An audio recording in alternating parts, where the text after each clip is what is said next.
Yeah, I know what to do. But I need to get it set up first.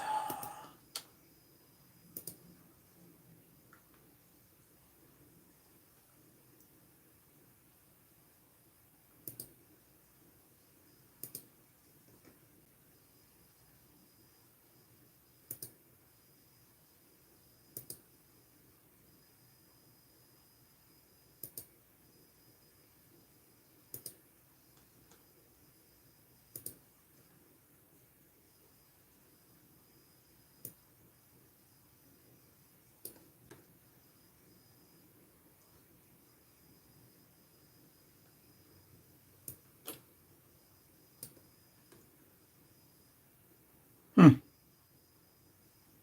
Why?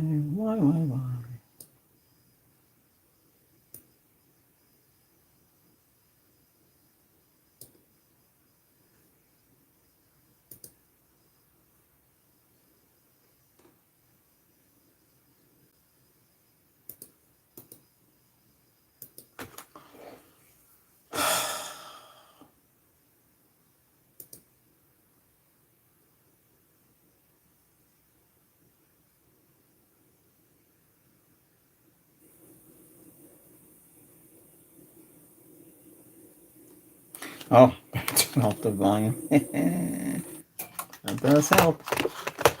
Anybody watching this will have to give me a few seconds here to get ready. We need to get this set up first.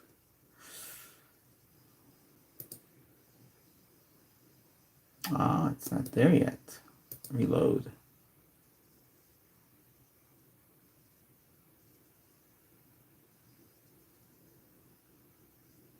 Okay, here we go.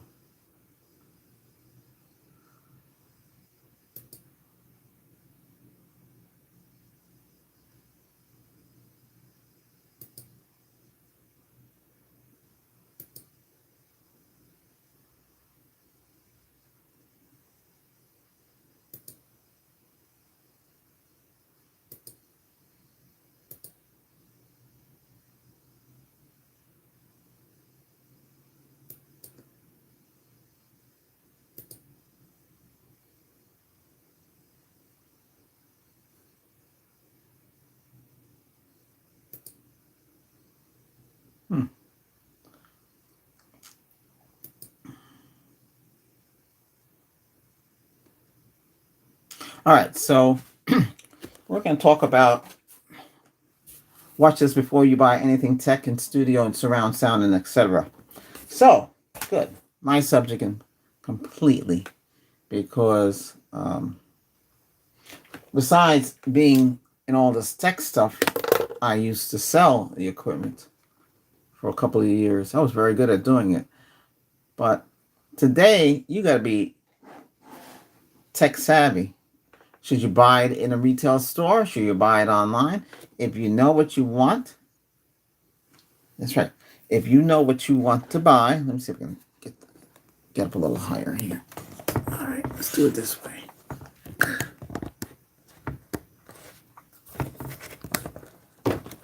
Oops.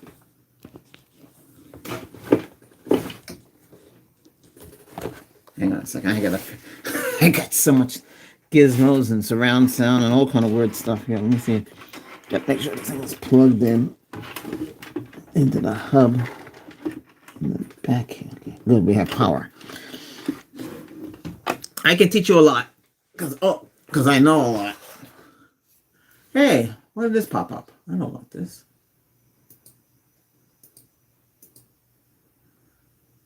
Hey, but what I really would like to talk about is what's going on with Xfinity. Now, a lot of people have Xfinity and the cable companies, you know, and I know some people don't want to talk about them and everything. Okay, we need to get that a little bit over to this way. Okay, that's good enough.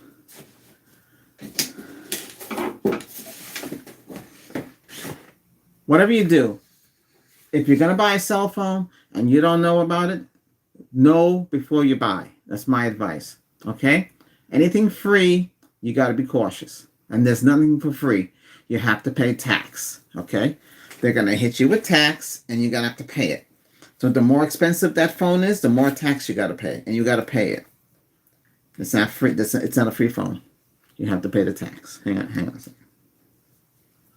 I called back in January. I called Xfinity up, Xfinity Internet, because in March I was gonna lose $57 was gonna be added back onto my account because let me see. I got pencils. I should actually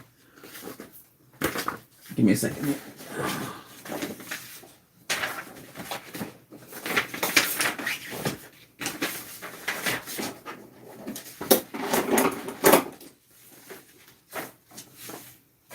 I belong to a site. Let me up the subject.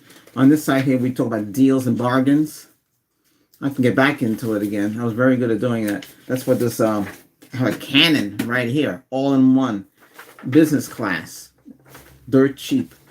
I'm talking about dirt cheap. Here you got a color toner. I'd rather have an LED, but unfortunately, that deal was gone. Amazon used to have it. You could have got a Dell LED array color printer for $52, and you pick who you want to ship it, FedEx, UPS, or regular mail. That was the deal, $52. That was it. I have it. It lasted a long time until it won't work no more. Yeah. It didn't need no toner. Well, I mean, it didn't need no fuser. So, oh yeah, I also repair printers too. I learned from scratch. I learned from two guys that have been doing it for over 30 years. And I picked it up in a week, how to fix these things. They're easy to fix. But that's not where the money is. The money is in desktop rollouts. Right. If you know how to hook up your computer, you can make a lot of money doing so. Did you know that? Yeah. Yeah. Yeah. But they have to run background check on you. Background check and drug screening. And you have to have your COVID shots. Because a lot of companies, they don't want people coming in there. If I had the power, I'll bring you on board. I brought a lot of people on board. All you have to work late at night, sometime around start at 6. Don't get out of there until like after midnight. Get a good pay. All you have to do is unbox the unit, remove the other unit. Sometimes you have to back up the data and all that, but everything's on the server now. They should have that done pre-done by pushing it over the network and pulling all the users' data, cookies, desktop icons, and all that stuff. Everything should be backed up on the server. And all you have to do is go in there and remove the monitors. Sometimes they have the twin monitors. Remove them, pack everything up, roll everything up so everything's nice and neat. And then you put the new system out there. You wipe off the counter if you have to. And you hook everything up. The next day, you come in there and you teach the end user how to use the equipment. That's it. A lot of money right there. That's a 2-day job. Yeah. The ones that pay out for the whole week, a multi-million-dollar project that goes on for months, and you continues doing the same thing every day. Like I rolled out curved monitors from Dell, 34-inch. Yeah, that's all we did. Multi-billion, well, not billion, but $1 million project. Covered the whole United States. But I only took care of my state. But this is, right now, we're talking about, watch this before you buy any tech and anything like that. You have to know what you want. Okay, what do you need?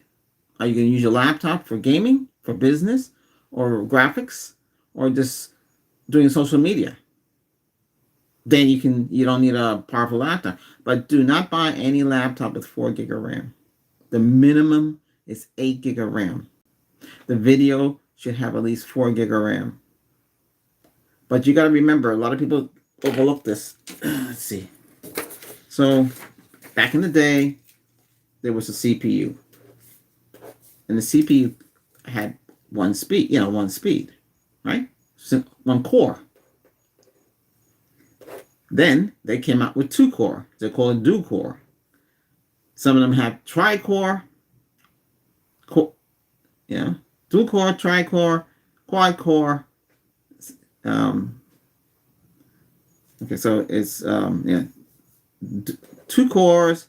Some had 3 cores, but the 4 cores is what you would want to get. The 4-core model. Then they have higher than that. 6 cores. Apple uses 6 cores. Then there's Octacon, 8 cores. And you get higher. But they got to remember one thing. The processor is 32-bit and 64-bit. So think of 32-bit as 32 bits of traffic lanes, right? Software has to be 32-bit for it to be function under that. Before that was 16. Yeah, but you don't want so out today. Majority of the OS is either 32 or 64-bit. Okay. Now the software, a lot of the software, it's not 64-bit. It's 32-bit. So it's gonna run a little slower. Won't be much multitasking. Then 64-bit requires more RAM. You see? So 8 mega RAM. That's like 1, 2, 3, 4. Yeah, 8. Yeah. Or 2 sticks, 2 4-gig sticks, or 1 8-gig stick. You know, eventually will choke because Windows needs a lot of RAM. Every RAM configuration will use part of the hard drive. There's a mechanical hard drive, and there's a solid-state hard drive. Some of them have a built-in BWin or a nano chip, where the chip could be anywhere from before it was 16, 32, 64, 128, 256, 512, 1 terabyte, 2 terabyte, and so forth, right? For the higher that, that's storage. You don't want 64 gig. 128 gig is not enough. 256, bare minimum. But there's ways around that. You don't have to install everything on the internal, just the OS. But the OS will require you to have more space. And the reason for that is the OS can only take so much of the RAM before it has to swap out the RAM to the hard drive. Okay? Mechanical hard drive, I don't have one right here to show you. But the mechanical hard drive, the metal one, the big bulky one, overheats. They can be slow if you only have 5200 RPM. There's 7200 RPM, just a little faster, and then some of them have 10,000 RPM. But the faster, the more it uses. The thing with all that is Windows is designed, and most operating is designed, is to take some of that hard drive space as RAM. But the RAM that you put in sticks in the slots are faster than the RAM than using the mechanical hard drive, because the mechanical hard drive has to go through the pipe system. So the processor is 64-bit. The bus, it's going to be a 32-bit, 64-bit combination, because that's the way everything is. Everything's set up. Some of them might have legacy PCIs, 8-bit, you know. Those are the white slot. Some of them have it. The new ones shouldn't have anything like that. They should be strictly either 32 or 64-bit. You know, then you need the power supply, the PUSU, the PSU, the power supply. It has to be able to handle everything you put in the motherboard, everything in the case, because there's a motherboard in there, right? And then there's the slots, and then there's the case, and then there's cooling fan. You need the intake and outtake. So intake and outtake, right? And you're inhaling, so you have an intake fan. And you have an outtake fan, right? And you're gonna have more than one fan. You have to keep it cool. And what happens on the CPU? The silver oxide, which is like a paste, it dries out after a year or so. When it dries out, that CPU temperature is gonna raise. And I say, hey, why is this thing getting hot? I put more fans and it's still getting hot. Because you have to take that off. You have to take it off, clean it with some rubbing alcohol, and put new paste on it. Make sure it's done properly, and you might get another couple months out of it, maybe years out of it. It depends how you use it. Got to keep it cool. That's why they put all these computers in a room that's either minus as cold as a refrigerator. Yeah, server room. That's why the servers are in a cold room. They don't have server in a regular room. It's hot. It'll be eating. They have to keep it cool for it to work. everything should be hooked up to a surge protector or a power conditioner. I have a power conditioner in here. The power conditioner is for studio equipment to keep out the noise in the electrical line. But you can use it on your home surround sound TV set, your sound bars, and all your equipment that you got in your place. We're going to talk about everything in this hour-long video. So far, we're in here 15 minutes. There's nobody watching. Nobody know about this, but you can watch it later. Hey, and if you do watch it and you find it useful, hey, subscribe, because more of these are going to be coming out. Okay? I just have to set up. I have live chat as well in here too, so we'll do this more often. But now you know I'm doing these videos. Okay? Gotcha. Okay. All right. So what I'm saying is this. You got to know what you're buying. This goes as a gaming PC. It doesn't guarantee it's going to be fast.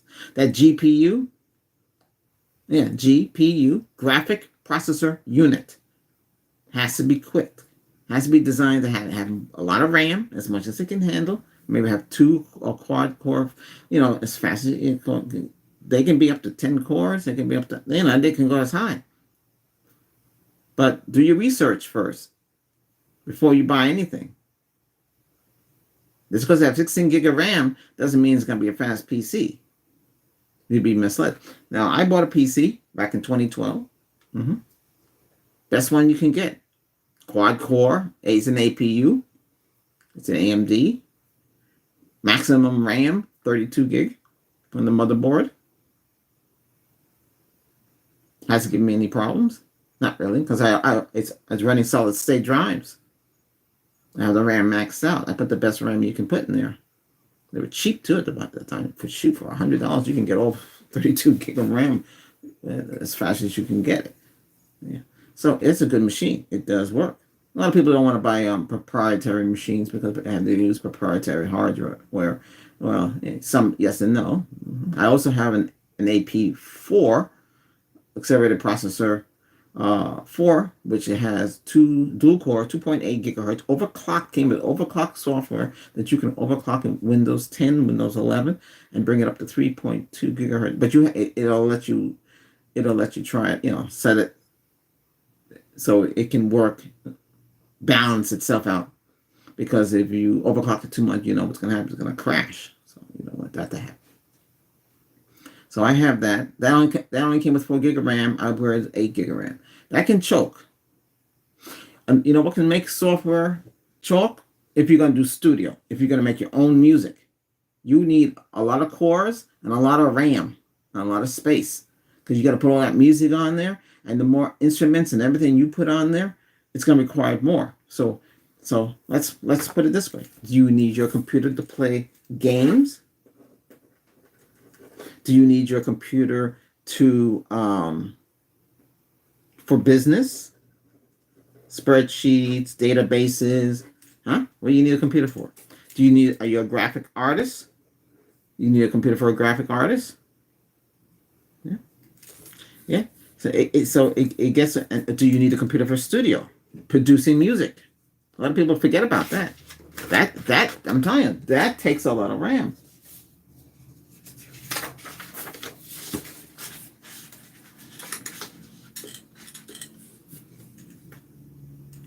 See, right now, Intel got a lot of processors. You got the i5, the i7, and all the way up. Some of them have 12 cores, some of them have higher cores, but they still have the same kind of bus, 3264. We haven't got out of that yet. I haven't heard anything we have or not. Have they gone to 128-bit, 256-bit? You can get a graphics card that can handle 256, but you got to remember, it's 256. And the bus is 64. So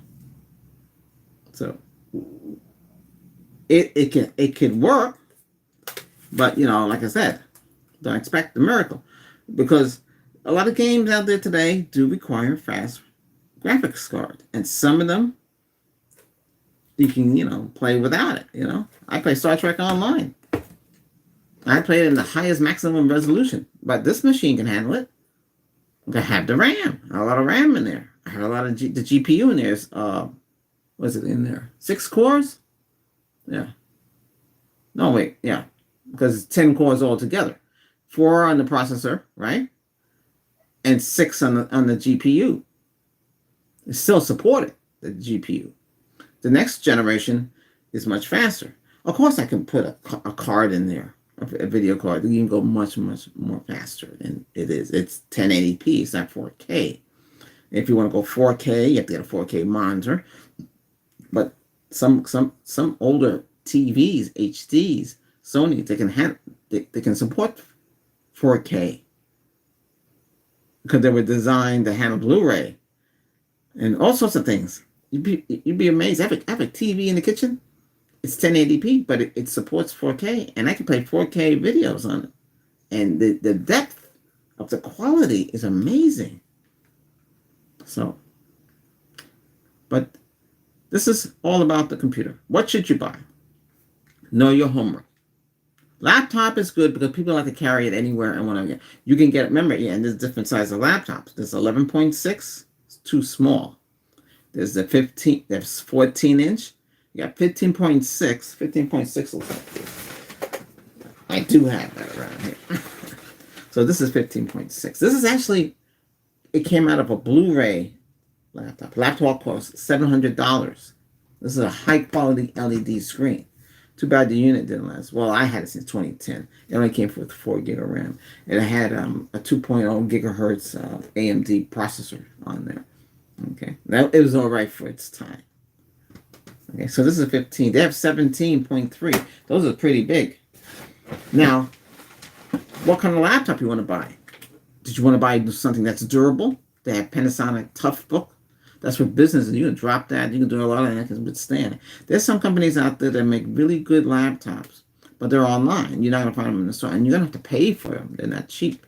You can buy something that will last you a long time, but it might become obsolete eventually. Right now, whatever is out there, I said, nobody's really kind of getting really into the CPUs like it used to be. So whatever is out there, it's gonna do the job. But you have to, don't buy anything old. Any business, desktop was designed for a business. It wasn't, and a lot of these companies have taken these computers and changed them so they can be used as a gaming machine, but they're a business machine. That's a business, doesn't mean it's faster. The graphics, it's limited to what it is, especially on the mini PCs. You can get them cheap. Some of them don't support Windows 11, and you'd have to get a special graphics card that can get in there to get a better performance out of it. Because business graphics is not the same as gaming graphics, so you gotta know about that. So be careful buying a laptop. Just because it's a 16 gig of RAM, i-Core 5 business class, does not mean it's going to be a super duper machine. It could slow down. And most of those, that's why they are. Another thing to worry about too is the network card. Wireless. So before Wi-Fi 6, we had Wi-Fi 5. And a lot of things are Wi-Fi 5. Okay? Okay. So a lot of them go up to 877 megabytes. Okay, all right, which is really 876 because it's not going to be the true speed, but that could range anywhere. That could fluctuate between 300 to 800. That can if it's not configured right on a Windows 11 PC, you have to configure it.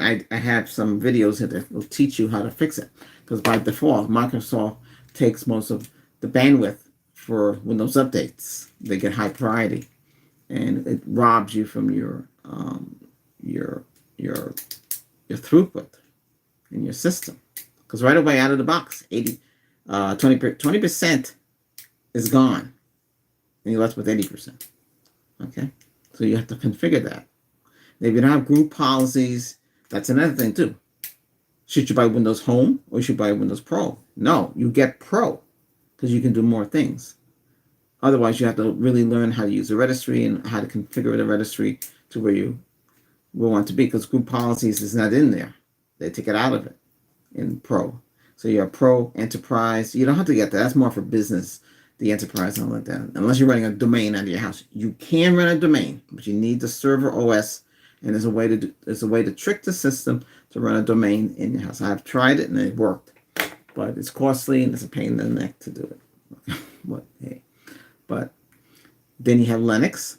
And a lot of you like Linux, and you guys are, diehards of Linux. Linux, it's like Unix.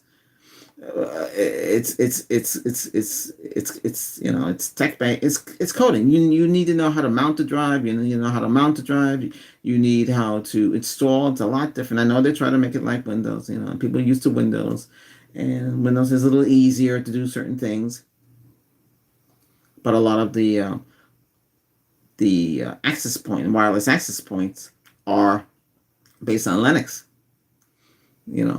So they use Linux. Some of them have their own systems. There's some software out there that can tell you what's in your router, and I think it's called Netcap or something. If I believe that is, that can scan your router and tell you if there's any security holes in it, or if it's using proprietary software. Sometimes it's using proprietary software, which is the firmware is updated more often. You're pretty much lucky because you want something that's going to protect you. Now, leaving the computer world, so now you know what to do when you buy a computer. Know what you want. Desktop is going to be more powerful. Actually, they have more powerful than the desktop. They have workstation. Yes, workstation is much more powerful than a desktop. Then you got the server. Between the desktop, you got a laptop, then you got a tablet, then you got your cell phone. Cell phone processor is a lot different from all of these. Cell phone processor, octa-core, 8 cores. You need RAM, as much as you can afford for your phone. But remember, the phone is a whole different ballgame. The cell phone is a lot different. It's running apps in Java. Okay, Java is faster than the old API 30, 16, 32, 64. Okay, that's and most of that stuff. What was it? I know Microsoft was pushing Visual Basic, which is the operating system for the Office suite and all that. But a lot of that stuff is streamed now over the internet. It's much cheaper. Instead of spending $200, $400 for the whole package, you can pay monthly on it. It depends how you're using it. But you can access your files anywhere, anytime. But, okay, what am I saying here? Okay, so workstation, faster processor, more RAM, better GPU in there, but they're for business. But they're bigger than the desktop, and they're much more powerful. They used to have been Silicon Graphics used to have one. SGI used to support those. Those back then, they were saying, "Oh, this has 64-bit CPU." Yeah, but hey, we got 64-bit CPU now. But that's what they used to use to design the top secret planes that you have today. I can't talk too much about that because I had to sign an agreement not to talk about certain things. So. But then you have the server. Can you make a server into a gaming computer? Yeah, you can do it. But remember, the ports are wide open. It's designed to support the network, the domain, the workstation, whatever it is, the work group or the domain in your home. That's what it's designed for. It's not really designed to go on the internet and go play around. It's designed for it's designed to control everything. So the workstation and the desktop. Desktop has its limitations. It depends how much money you want to spend. Before, you could get a good computer for $300. Now, it's going to cost you. It's not cheap. You need a large PSU. These have been the large ones, 500 or up for the size. They can go up to 800 or higher because you need that. If you're going to put one of those external cards in there for the like a dual fan, one of those RX, one of those fancy fast cards, you're going to need a faster PSU, something to keep it running and don't run into problems. Also keep it cool. Before dual fans, 2 in the front, 2 in the back, 2 in the side. Would that be enough cooling? Should go with copper piping and liquid cooling to cool the CPU? It's a lot you got to think about. But like I said, it depends what you want, and you want to know if that processor can be upgraded in the future. Can that motherboard take 128-bit 256, 512. As high as you can go. So it's a lot buying a computer. It's a lot. You need to know what you want. Desktop, laptop, tablet. Some people want tablets, all touch screen. But tablet can only do so much, and you need a lot of RAM for storage. Okay? And some of them don't have the external storage, like with some of the other Android tablets. They can go up. You can put 2 terabyte on SD card in a slot, and you push it in. Okay? But some of them, they're doing away with that. They want you to buy more storage when you're buying it, like Apple does. A lot of these companies give you 5 gig of free storage on the cloud. Microsoft does it too. Google does it as well. I think Google gives you 15. They should give you, I think that's what they give you. I don't have to change it. But remember, you store it on the cloud, and you can go anywhere to access that data. Okay. Some companies will give away 50 gig or more for free. But like I said, you gotta know what you want. So like I said, watch this before you buy anything tech. Studio equipment, whole different ball game. So your equipment, the speakers you buy for your home stereo, is not the same thing as a studio speaker. Studio speaker is designed to cut out the hiss, the frequencies. The frequency is different. It's a whole different ball game. They have preamp, so they're powered. They're self-powered, right? They have XLR. XLR is 3-pin. It can be hooked up to that's microphone. The microphone's a little different than XLR. They have Fathom, but there's an amplifier, 48 volt. You can use the microphones. So if you're going to sing, then you need that. I think it's a condenser microphone. It's a special microphone, and then there's a omnidirectional microphone. Omnidirectional microphone, you would use it for sound effects like ASMR or things like that. Yeah. So, and they can use dual microphones too that feed into one XLR. Yeah, so you have left and right, and you can use it like you can build your own ears for ASMR. I used to do the same. I bought 2 omnidirectional microphones. They fit inside the ear. You buy artificial ear, and you pop a hole in it, and you put the ear, and you glue it in, and it keeps it from coming out. And you can get away with it. You can save a lot of money. Those things are very expensive. But I built it myself. I went down to Lowe's, and I got what I need. You need something in between the ears. Then you need a base to put it in there. And you do the same thing. You save yourself. It can cost you less money.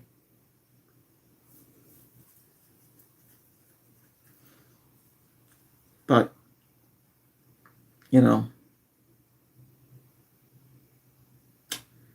if you want, let me open up another window here. Hold on a second.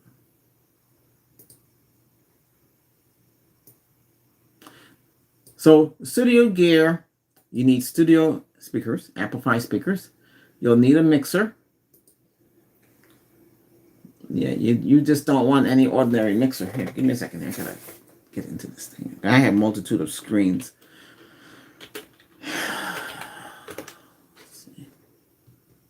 So you need studio mixer. So studio mixer has audio interface and audio interfaces for audio and recording interface. Yeah.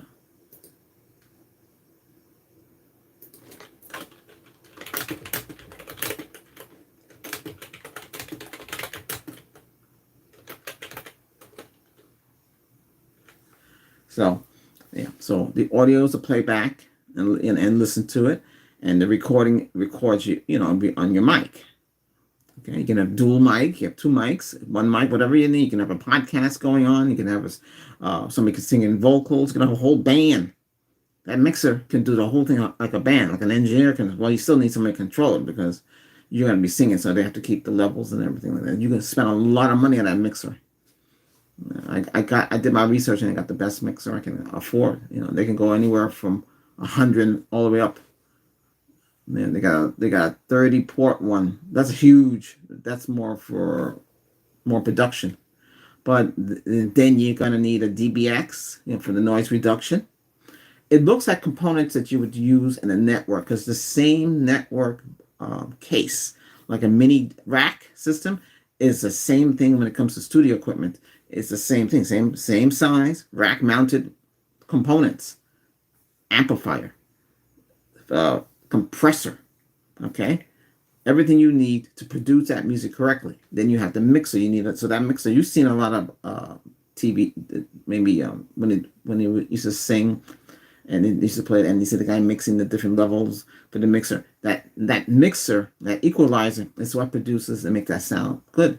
And then you need a subwoofer. So make sure that mixer that you spend a lot of money supports XLR or TRS, which is a 1.4. I don't have that in here. Let me see. No, it's in the other room, because that's what my studio is. And you have to get into all that. Say you want to play the guitar, like Dire Straits he used. You can get a preamp, and you can plug into that, have a little amplifier, and play your electric guitar. Uses power, and there's an amplifier to generate the audio to come out of it. Okay, so you need that. Okay, and that uses a 6.65 millimeter or 1/4 connector, or TSR. I think it's TSR, TRS, TSR. Yeah, that's what's called, and you plug it in. Okay, and some mics use an XLR. The XLR, to me, I like it better, but you're gonna use it either way. Some units can have both XLR or TRS connector in one, all in one. So it's designed either way, and those are better to get. And they have better ports and better amplifier and better sound quality. So you want to get into that. If you want to make your own music, and some people use your laptop to make the music on using DAW, Digital Audio Workstation. That's software based. You can get that hardware base. You can get it for your laptop. I mean, oh well, I see. Wait, you can get it for your Apple, Mac Pro, Mac OS, your tablet, Mac iPad, and program your iPad as a wave machine. Oh yeah, I'll do a video here to explain that. But this one is just to tell you what you should do before you buy. Okay, and we're covering tech, stereo, and so we're doing right now. We're doing studio equipment. So like I said, I have studio speakers. They're amplified. One speaker is amplified, but that speaker, it has multitude of connections in it. Then you have a second spare speaker in there. I think it's 100 watts, that one. And the mixer is 100 watts. Then you'll need a digital piano, almost like a workstation piano. 61 keys, 66 keys, 88 keys. It depends what you want. The workstation ones can do more things than a regular digital piano can do. Play so many 600 tones or more. Do your research, and the more money you spend on it, the more features it can do, and you need a place to put it. It's huge, but you'll have fun with it, making your music. Then you might want to spend some money on a digital drum set, or you can go the old-fashioned drum set. Digital drum set is a lot better because you can just plug everything into your mixer and record that way. See what I mean? Yeah. And you have to have space. But like I said, you can minimize all that and do everything on your DAW, which is the software for your computer. And that DAW can take a lot of RAM. There's a free one called Cakewalk. It's free, completely free. They upgrade it. Some people don't like to use it because it's complicated. It ain't easy. You think you just go in there, sing or make some music, and I can't give an example. It'll echo, but I'll give you an example of the music you can make. But it's a lot. I made a lot of music that way. I'm trying to learn to use the DAW. Some of it very complicated. Some of it came free with my mixer. It's complicated. It's not easy the way it was written. Because you have to take the drums, the bass guitar, the string guitar, the electric guitar. You got to take the keynotes and everything and put it into the music. Maybe your vocal, or you want to use somebody else's voice, or a synthesized voice, a computer voice, and whatever it is you want to get it to sing properly and have it mainstream and sound perfect. not staticky, flat, dull, if you do it the other way. But if you do it the right way, it could sound really good. And then people would want it. And then you can make money. Okay? So that's that. There's more. Okay? So now we're talking about surround sound. Okay? Do you know what surround sound is? The first surround sound was matrix mono surround, right? So you have 4 speakers. And those 4 speakers, you can tap into the rear ones by hook them a certain way and have extra surround sound. That's how I used to do it. And then we went from 2.1 to 5.1. With 5.1, you have 2 mono speakers in the back, 2 stereos in the front, and a central channel, and a subwoofer. There's your 5.1. Then from there, they went to 7.1, True HD. So you had Dolby Digital 5.1, and it had a Toshiba link, which is a fiber optical connector, and that would give you stereo and surround sound. That's not bad, though. But they came up with True HD. You still have your mono speakers, but you'll have stereo speakers in the back, or they could be in the front, and you have 8 speakers with the subwoofer, right? Then they came up with Dolby Atmos, which gave you 4 more speakers, or you can have 2 subwoofers, and you have front-mounted speakers aimed at the ceiling, so the sound is supposed to give you a 360 degree, but no, I thought that I have Dolby True HD is supposed to give you a 360 degree, but you don't get the sound from the ceiling. So I don't have those extra 4 speakers that would be mounted in the ceiling. So you would have the whole room. So when the helicopter flies over you, you would actually hear it. Now, a lot of people want Dolby Atmos. Can you get that in the sound bar? I bought a sound bar, had 10 speakers in there. It had problems with sync. I bought it from the same company. I got these. I had this one here. It was on sale for $39, but it was signed for $100. I got 2 of them. I was only allowed to get 2 of them. This one has, I believe, it's 4 speakers and a subwoofer built in, but it's not the same thing as a real sub. There's 2 different types of subs. You got the active and you got the passive. The passive is hooked up to your surround sound system, okay? And it shares the power. Where active has its own amplifier in there. So it could be 100, 200, whatever it is. And you want active with the speaker 12-inch woofer aiming downward, and you put tile there so it balances. When it balances, it sounds properly. And sometimes it can get cross-link problems and it get overmodulated, and you got to really tweak it. And as the older it gets, replace the fuse and see what else is not working. But it can last a long time. I have a big one in there. It looked like a coffee table. It's gigantic. I wish I bought 2 of them, because at the time they were $100. They were Jensen's. They don't make those anymore. We had a place called Service Merchandise.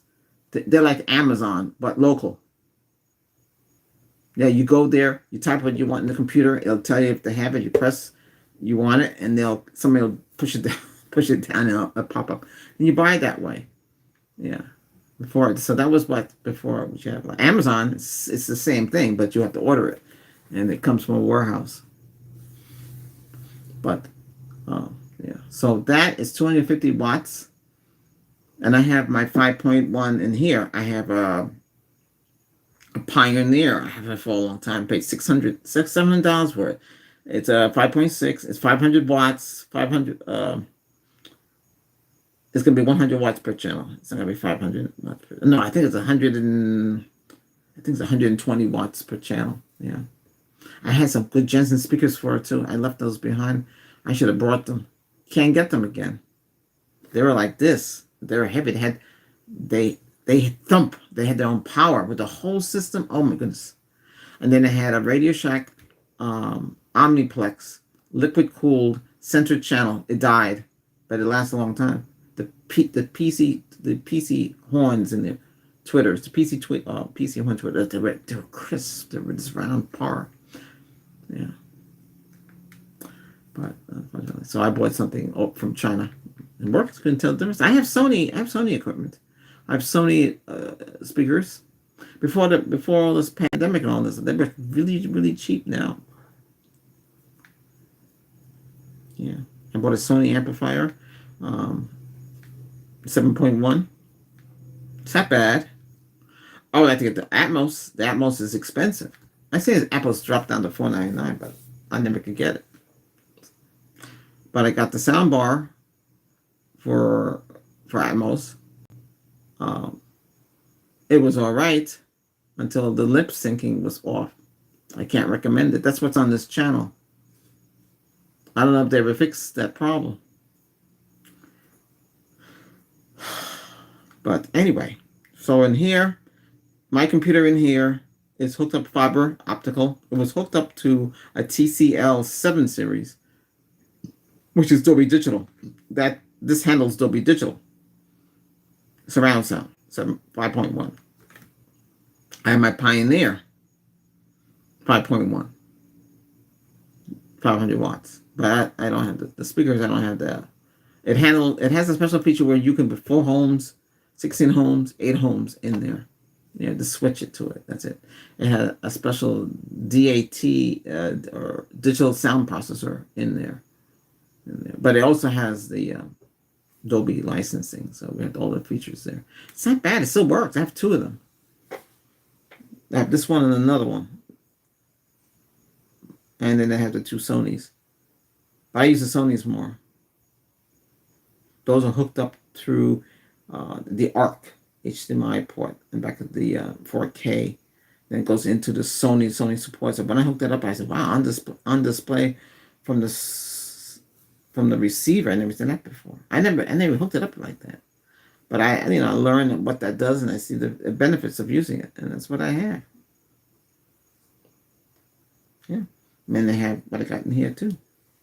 I got LCD TVs. They still work. They're Sony's. They work. They support the 1080p 60p frames. It supports all that. Blu-ray. They built the last. This one here, I think I paid $600. This is a 46-inch, true 46-inch. That's what's in here right now. Then I bought an Acer monitor, 27-inch. I have it in portrait mode. I was at a company, and they did graphics work, and I said, "Oh, you have a monitor? What size is that?"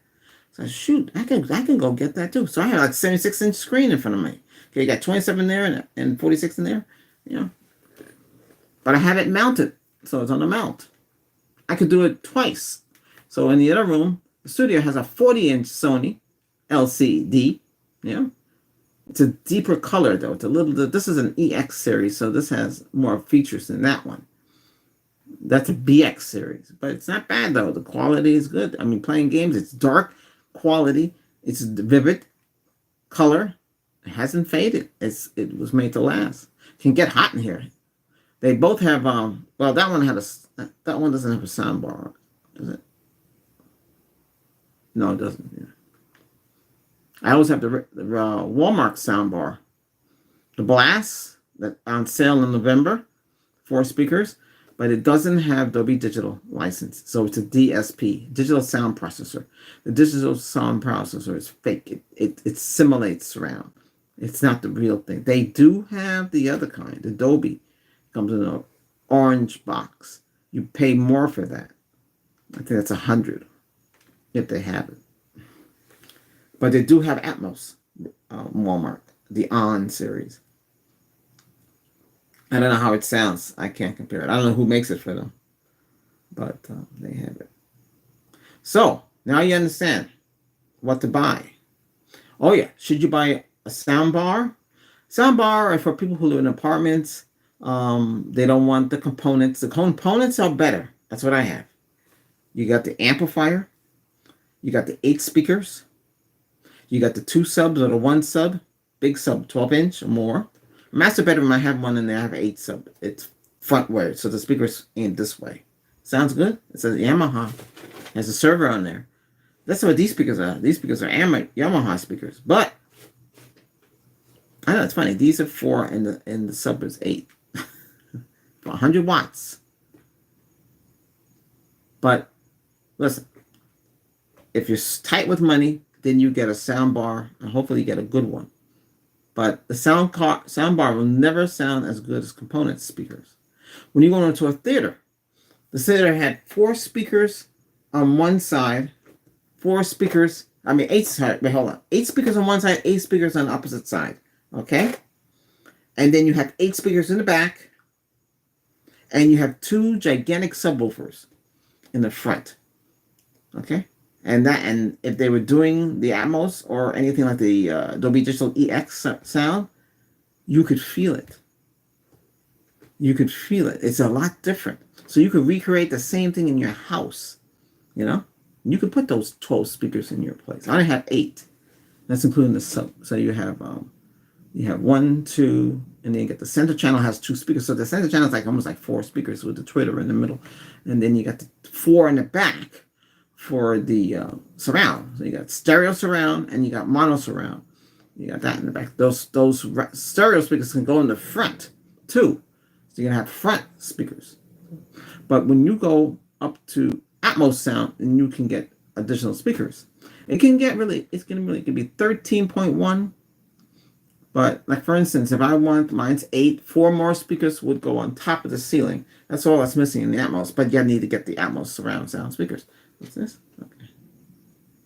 So hey, if you're just tuning in now, do subscribe to the channel. More of these videos are going to be coming out Fridays. I just finally got this thing set up in here, and we're trying to get up to so I can this channel to get this channel could get on that YPP program. So I'm trying, but I'll get there.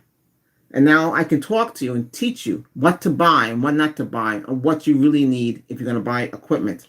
I will tell you. I have a lot of years experience in audio, technical, surround sound, and studio, because I have my own studio here. I have it here for a couple of years now. So I kind of hold on. Okay, I was just had the chat going there. We have live chat too in here. But remember, to reach more people, we need to subscribe. Okay, when they hit 1,000 subs, you can reach more people. You can hit the million, the billion, or whatever it is on here. Right now, I can only hit what I have as subscribers. So if you're here tuning in, we just talked about what kind of a PC you should buy in more depth. Not just buying, well, I need a laptop. Why do you need a laptop? Because you want something portable and you want to take it with you. Okay. So we talked about that. I'm just doing surround sound now. Okay. And what's the difference between the sound bar and components surround? And what's the big difference with that? Well, which sounds better? Components sound better. You got full speakers. You're not dealing with little tiny speakers in the soundbar. Soundbar is good for people who don't want there's components all over there, all these speakers all over the house, like that. And, but the components can have more wattage, more power. They sound louder because this here right here is 160 watts. I had the 260 from the other company, or TCL, for the Dolby Atmos. That's what I talked about here. But I couldn't tell the difference. I had both of them doing the same thing. I had them playing the same game in Dolby 5.1. I listened to Amazon Atmos movie, so I had all the speakers on, and I tried to compare to what my True HD from Dolby, from my Sony. How did it sound? Did it sound better? Did it sound the same? But mine always sound better. Real speakers sound better because you have a 12-inch woofer, dual 12-inch woofer with its own active power. Active amplifier in there will blow out these sound bars. These sound bars cannot compete with that. Sound bar is good for those of you who have tight places and you can't have all these speakers.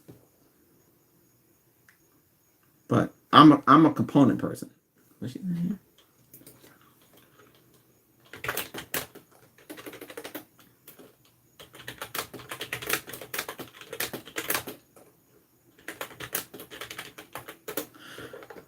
Okay, so if you're in here watching, you can go into we have live chat. Live chat is opened up. I don't know. I never didn't. So I was gonna say hello. Live chat. If you're a subscriber, you can go in here. But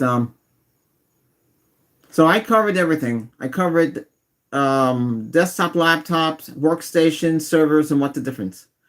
If should you buy a business use computer? Well, it depends what you want for. Do you want to run a studio? Do you want to play games? Do you want to be a graphic artist? Or you just want to run it for business? Or you just want something to get on the internet and do social media? If you just want something to get on social media, you still need 8 gig of RAM. I would not get a 4 gig system. Now, I know I bought a 4 gig laptop. It was cheap. And I'm not going to cry about that. But there's limitations with the internal storage. So you need something you can upgrade. A lot of laptops, there's some laptops you can't upgrade them. You have to pay for them. There's a company online, I forget the name. I'm not promoting anybody, but their laptops have dual laptops, dual everything is there, but they're thick and heavy duty laptops, and they're designed for business and gaming. So you could drop it on the ground and you don't have to cry, oh my God, my laptop broke. No, they're designed to withstand anything. But they could be heavy. Like Panasonic Toughbooks, they're heavy. They're designed, you could be in a fire and they can still survive. That's how powerful they are. A lot of business, insurance companies would use those. I don't know if Panasonic is still making them though. I've seen some used ones out there. But like that. Yeah. Because in my other video, on my other channel, I was showing them, this is LED. This came out of a Blu-ray laptop. So this is a 15.6. This still survived. This is old. This is 2010 model. But the unit stopped working. There's not much I can do. I mean, why invest so much when the RAM in there was only up to 4 gig? And at the time it was $699. That's $700. Today, with $700, you can get a lot. But you got to know what you're buying. And you need to do your research. Your gaming laptop is going to cost you more, better processor, better. If you're going to get one of those, get say 32 gig of RAM.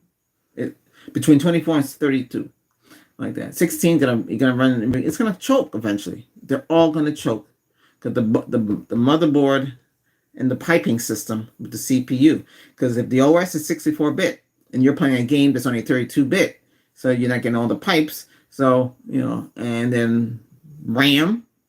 Every RAM that Windows is using, it's going to swap off to the hard drive or the SSD, solid state, or the memory. Okay, that's the way they have it designed. If you say, well, gee, I don't need to use my hard drive or my SSD for memory, I can turn that feature off. Yes, you can. Then you run into problems because the way the operating system works, it needs to swap them. It needs to swap the different kernels, the different parts around, and that's the way they have it set up. They don't have it set up like they should have it set up, But Apple does the same thing too, but you don't know. I used to be an Apple Care. You call Apple Care on the phone, you get me on the phone.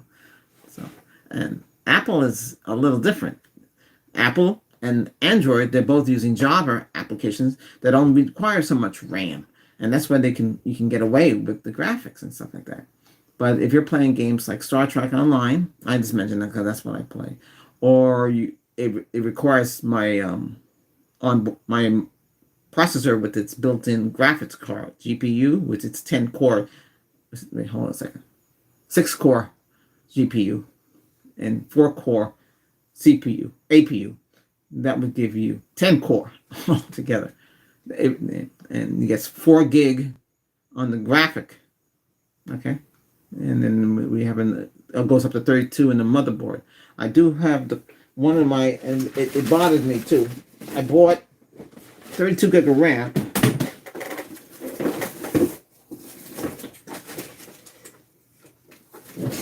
Even though they told me I could send this back, they'll test it out for me. This is a bad stick. This is 8 gig. This is bad. They just send it back. I did check he's still in business. I told him, he said, send it and we'll replace it. Why just send it to me? They won't send it to me. I still have it though. It's bad. I put it in there. It crashed. It won't work. Yeah. This is 32. With this, it's 32. Without, it's 24. But I'm just saying, running the system 16 gig on a dual bank, people say, well, that's fast. Yeah, but Windows is gonna. Let's put it this way. With this, there's 27 gig free with the 32 gig out of this. Okay, let's put it that way. That's how much is free under Windows. Okay. So to 24, you're going to have about, what's it say? I think it's 20 free, which is not too bad. You don't want it to swap out. You want it to use the RAM that you got in your system. Okay? But if you're buying a laptop, minimum is 8. But if you're going to use gaming and all that stuff, you're going to have something. And you have to, oh yeah, it's true. A lot of laptops, what did I just show you? This is reflective. This is glossy. You don't want the flat matted one. That's how they get you. You want the glossy. You want the contrast, the depth.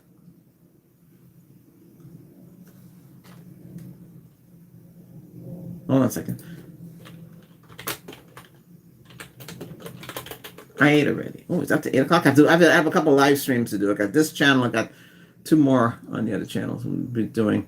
But I want to get the tech channel done since I have opportunity to get it working. It's working now. I can see you and I can chat with you. And I am very knowledgeable. You can ask me anything. I'm like a walking AI. But yeah. Like for instance, I moved. I left my Pioneer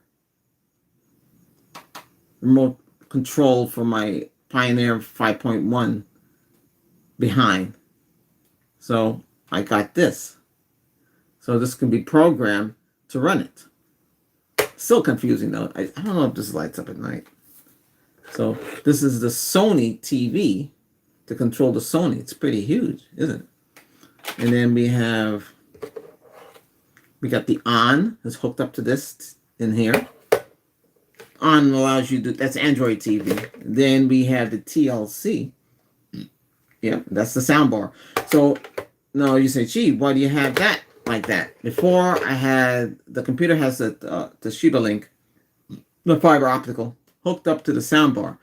But, you know, I know it's 5.1, 160 watts, but wouldn't 500 watts be much better? Yes, it is. So we got 1, 2, 3. So we got 2-way and we got 3-way speakers.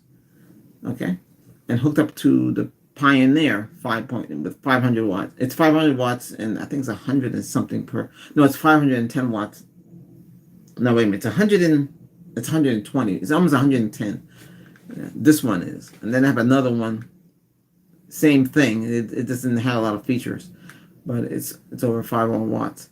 So that sounds a lot better than this 160 that we got here. It's all right. Don't get me wrong. I have the same soundbar in the kitchen. The kitchen TV, that's right. It's hooked up to Walmart's on Android TV. We have Walmart's Google TV. I got that in the living room. I wanted to see the same price. I wanted to see how it works. But with this, I can slide load apps from my phone using send and receive. You download anything you want from any place, right? And you can send it to the on, and you can do what you need to do, right? I don't know about the Google TV. I don't know if I can send and receive. I didn't try it yet because if it's like Chrome OS for the laptop, it's annoying. You can't put anything on there. Only what you get off the Play Store. They're so restrictive. But anyway, and